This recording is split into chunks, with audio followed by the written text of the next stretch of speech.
Death before I do. After the sudden death of a groom, his devastated family is now battling a Durham wedding venue to get back more than $18,000 in deposits. They're profiting off the death of my son, or our son. Looking for help, the groom's parents called 5 on Your Side's Keely Arthur, who got to work pressing for an explanation. It's a story that's only on WRAL.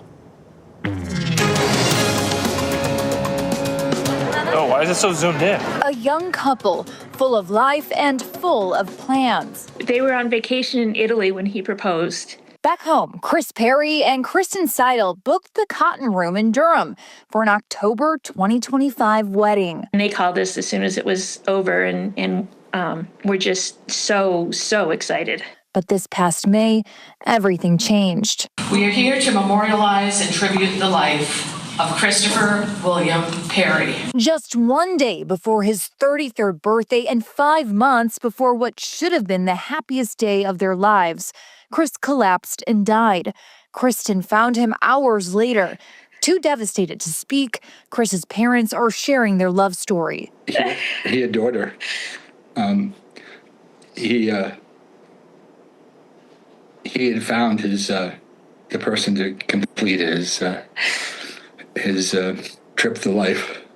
Of course, now the wedding won't happen, but bills remain. By the time Chris died, Chris and Kristen had given the Cotton Room situated behind me more than $18,000 in food, drink, and rental fees. I reviewed the contract, and it said that money was non-refundable. Aware of this situation, the Cotton Room offered a partial refund if another couple rebooked, but said it would hold on to the $7,500 venue deposit no matter what, citing the fact that it had held the space for nearly a year. All of that was moot, though. It was never rebooked. The Cotton Room gave condolences, but not a dollar back of what Chris and Kristen had spent. We can't figure out what they could have spent the money on, where the money would have gone. But they haven't done anything and they haven't earned this money yet. So I asked the Cotton Room that very question. How is the money being used? Executive Director Michelle Aldridge explained those funds are tied to the commitment of the space, people, and resources leading up to the day. From the wedding industry side, a lot of us are staying afloat on retainers right now. Raleigh-based wedding planner Haynes Jones, who is not affiliated with Chris's family or the venue, said the industry is facing a slump after a post-pandemic boom. I see both sides. At the end of the day, I do think the family at least deserved a partial refund. For now, though, this is one dispute 5 on Your Side has yet to resolve.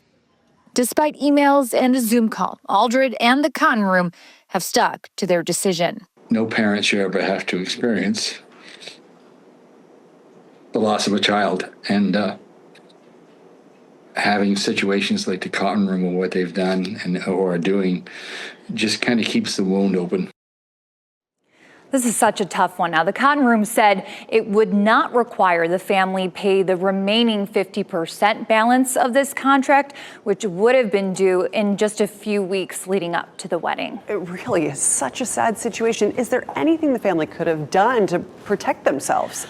I don't know if a lot of people realize this, but you can get something called event insurance. We know weddings cost almost as much as a car, or, it's a huge purchase. Yeah. So coming up tomorrow on WRAL News, I'm going to break down what that event insurance covers and how you can get a cheap policy. Wow, really important information to know. Thank you, Keely. We make the segue into the situation with Bill Belichick at North Carolina. Pat Welter has done a wonderful job. He's all over this story. He's a sports anchor, WRAL-TV in Raleigh, North Carolina. Pat, how would you sum up what's happened the last couple of days here with Bill Belichick and North Carolina football? Yeah, Dan, it's an honor to be on with you guys today. Happy birthday to Todd Fritz. And it's been a whirlwind. I felt like we were ready to break this story as recently as Friday, Dan, before the Clemson game. And we made a decision to wait a couple more days. And I think that was instrumental in allowing our reporting to kind of start the avalanche of information that's come out. I was able to speak to a lot of sources at the Clemson game. And that's when I really knew I had something, Dan, was when there was sources I've had relationships with for years on this story. But when I was just walking around meeting people with direct knowledge of the program that I had no relationship with, and they were immediately volunteering information to me, things like from a parent, my son has no idea what's going on. It is a complete mess. So that's what we've reported, and we're seeing the fallout of it since, and we're seeing UNC make direct action after some of the things that have come out. Okay, but where are we today with this story? So yesterday, kind of the development was we're coming off the statement, right? We have this statement that comes out late the night prior, and it's very brief, and it comes from Bubba Cunningham, and it comes from Bill Belichick, basically saying Belichick's committed to UNC football, and UNC athletics is committed to him. And this was on the heels, and based on conversations I had yesterday with sources, multiple levels, UNC decision makers, they wanted to calm the noise. They wanted to calm what they referred to as rumors. And those rumors were related to 247 Tar Heel Sports report about there being exit strategy conversations and other reports of Bill Belichick looking into triggering his own contract. Now, I spent basically all day on the phones trying to run this down. And I think it's clear. I think it's important to note that I was told by multiple levels of UNC decision makers and my colleague Brian Murphy that there were no exit strategy conversations, that there were no conversations of Bill triggering his own buyout. But I have to acknowledge, right, that does not mean necessarily that did not happen. Like, I'm not in those rooms. These are what these people are telling me. They're all telling me the same thing. So there's an obligation, I think, to report it in fairness. But I think you also have to acknowledge there's a gap there. We can only know so much. And I respect Andrew Jones, who had that report. So I think you have to just take the information and sort it out with what you know and what you want to believe. Is Bill Belichick coaching North Carolina against Cal a week from Saturday? The owner of a downtown Raleigh restaurant faces drug trafficking charges. This is video of Michael Thor, the owner of Whiskey Kitchen. Newly released search warrants show police seized a trove of cocaine, ketamine, and other drugs and paraphernalia from his home this summer. Thor posted a $250,000 bond. He is due in court on October 28th. All right, let's talk about one of the craziest news stories that we have seen this week. A TikTok influencer ordered to pay $1.7 million for breaking up a Durham couple's marriage. This was a whole thing. All right, it was a case in civil court. Akira Montague, she accused, Brene Kennard of having an affair with her ex-husband, Tim. He was Kennard's manager, and now he's her husband. Montague claims that Kennard broke up their marriage, causing her mental anguish and depriving her kids of a two-parent household, and the jury agreed. She has received justice from losing her husband and the father of her children. So, North Carolina, I should say, is one of the only states that lets people do this sort of thing, to file lawsuits over this, where a jury will actually weigh in on your affair. Think about that. It's called alienation of affection. And to win one of these cases, you have to prove three things. One, that a loving, affectionate marriage existed. Two, that someone came in and knowingly wrecked it. And three, that you suffered as a result. Again, did you know this was a thing? We wanted to know why it was a thing and where did it all come from? And why is North Carolina one of the only places that still allows it? You know, how did we get here?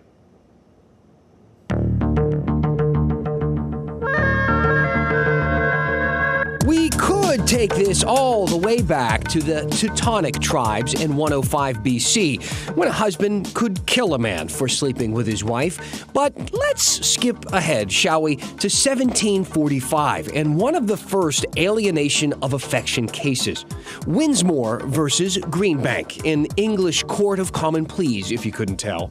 The husband claimed a man maliciously and wickedly persuaded, procured, and enticed his wife. The husband won. At the time, a wife was considered property, and losing that property entitled a husband to compensation. It wasn't until 1866 that one of these cases popped up in the United States. The wife cheated, the husband sued, and he won. But over the next 50 years, courts and lawmakers ruled wives were not property, and they had equal rights to their husbands. And if their husbands cheated, they could sue too. Suddenly, in the 1930s, lawmakers got worried about blackmail and extortion, saying alienation of affection didn't work anymore. In 1935, Indiana became the first state to ban it. Since then, 42 states have banned suing a spouse over infidelity. Even England, the place where it all started, banned it in 1970. But not in North Carolina. We're one of a handful of states that have kept it going to this day, and we've seen lots of high-profile cases as a result. In 1999, a wife sued her husband for sleeping with his secretary. The wife won, getting $500,000. And after the trial, the husband married the secretary.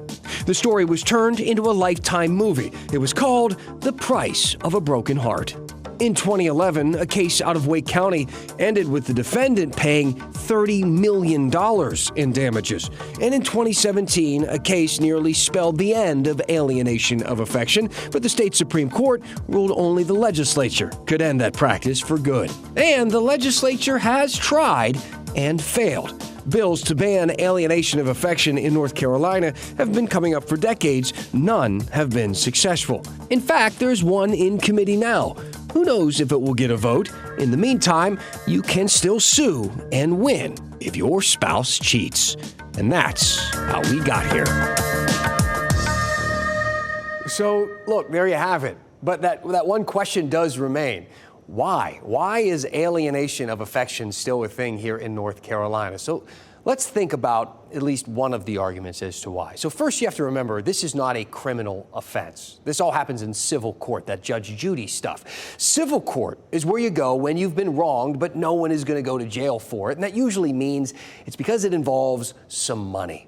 Yes, these stories are salacious. You got a married couple, happy by all accounts, and one day a spouse gets seduced by someone who knew they were married and the whole thing goes up in flames. But look, don't forget, a heart isn't the only thing that gets broken in two in a situation like that. Oftentimes, so does everything else. The house, cars, bank accounts, time with the kids, etc.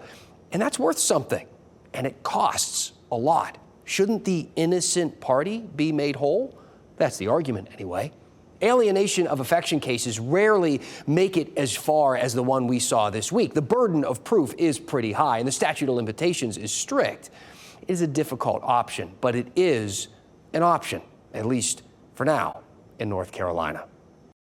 Today, the conservative group known as Turning Point USA makes its first trip back to Utah since its founder, Charlie Kirk, was killed there. And Kirk's widow, Erica, leads the organization now and has been the subject of several rumors on social media. Paul Spey addresses one of them for PolitiFact. Is Erica Kirk banned from a European country for trafficking children? Well, so some people are saying on social media. You can see a couple of the posts here.